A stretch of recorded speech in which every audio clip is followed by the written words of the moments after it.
Mungu wangu msaada. Mama, nimebakwa na wanaume wawili. Nimeumia sana na ini aibu, natamani kufa. Usile mwanangu, tutawashtaki kwa mkuu wa mila. Nitakufariji daima. Binti, umebakwa na watu gani? Nimebakwa na vijana wahuni. Wameshakime wa hapa kwenye tamwani gopa dabu kali nundu mugeshe binti yako dawa takaa sawa. Nitafanya hivyo mara moja. Shoko binti yangu kinya kupia tu. Kijiji kizima kilikuwa kinatuzomea. Kwa nini bibi? Walisema sisi ni laana. Mwanangu, na kuogesha ya maji kuondoa mikosi yote, usiogope.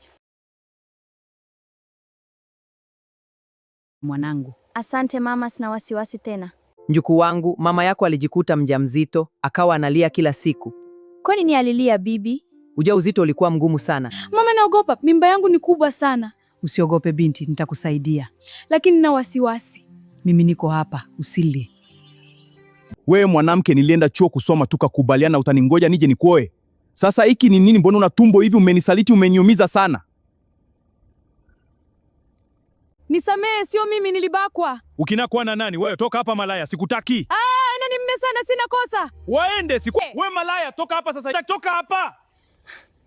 Kama umeipenda hii simulizi, comment next. Sasa basi nipe nafasi nisimulie hadithi hii ya zamani. Ilikuwa siku moja katika kijiji chetu.